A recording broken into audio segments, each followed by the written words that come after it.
Shanmugam exchanges his school education portfolio with Agri Krishnamurthy and vice versa. Two other ministers change portfolios.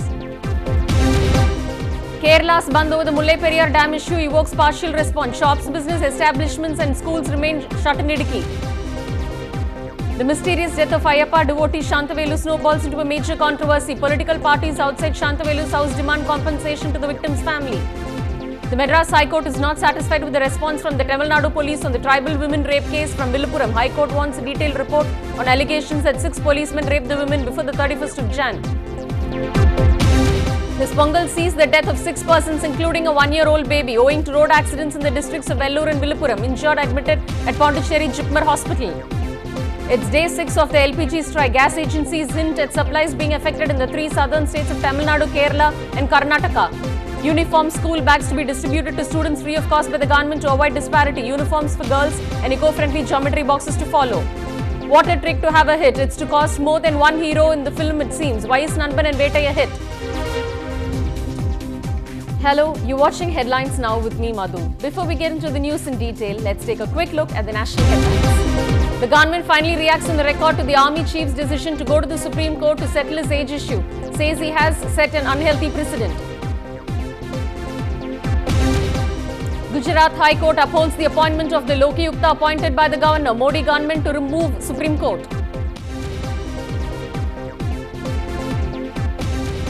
Pakistan snubs the American Afpak envoy Mark Grossman, who's told he can't visit the country till Pakistan report on reviewing ties with US comes out.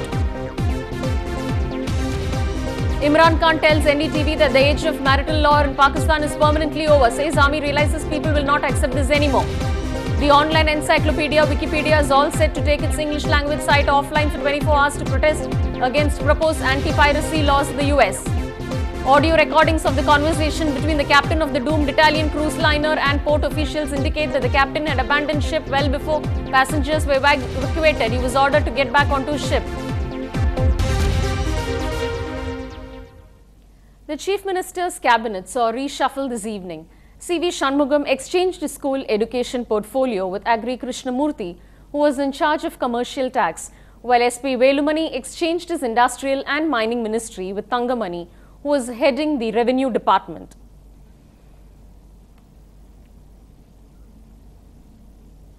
A dawn-to-dusk statewide hartal called by a forum supporting Kerala's stand on the Mullai Periyar Dam saw a partial response from the state. Shops, business establishments and schools in Idukki district remained completely shut. Business and auto rickshaws were off the roads. Some of the educational institutions, including professional colleges in the state, had declared a holiday while universities postponed examinations.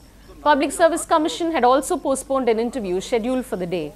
However, no untoward incident has been reported so far from the district. Meanwhile, the mysterious death of an Ayyappa devotee has plunged into a controversy as political parties protest outside the house of victim Shantavelu, demanding compensation to his family. The parties are demanding the Kerala government to provide 1 crore to the victim's family. They also want the government to provide employment to Shantavelu's wife and take up the education expenses for his 2 daughters. MDMK has offered Rs 25,000 to the family. Over 500 policemen are deployed in Thiruvarkadu, where protests to arrest the Malayalis involved in the case have risen. The government today filed its response on a tribal woman rape case. The first bench, headed by Justice M.Y. Iqbal and Justice T.S. Sivagnanam, was surprised that the government didn't elaborate on the case. The court has asked the government, along with Home Secretary and DGP Bolanath, to give a detailed explanation on 31st January.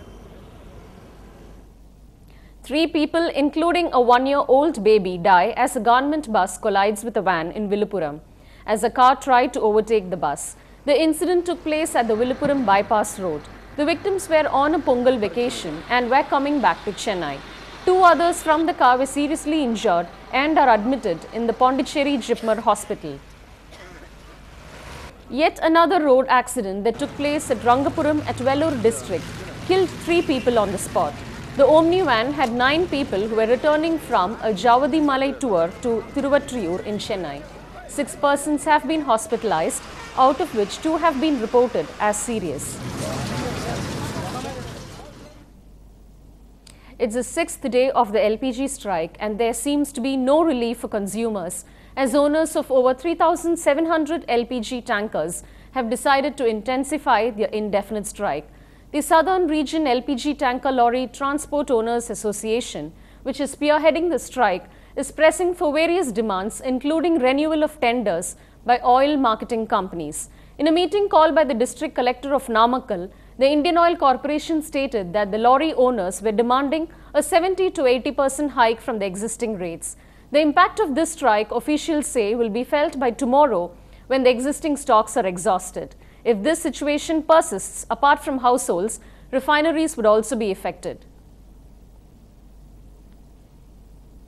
The government has announced free school bags for all students. The uniform school bags will be distributed free of cost for classes 6 to 10. The Tamil Nadu government said there should be no differences between any students whatsoever, and hence this was implemented. This will happen in full force from the next academic year. Sources say that with this, totally around 93 lakh students will be benefited and eco-friendly geometry boxes will be distributed. More news coming in right after this break. Stay tuned.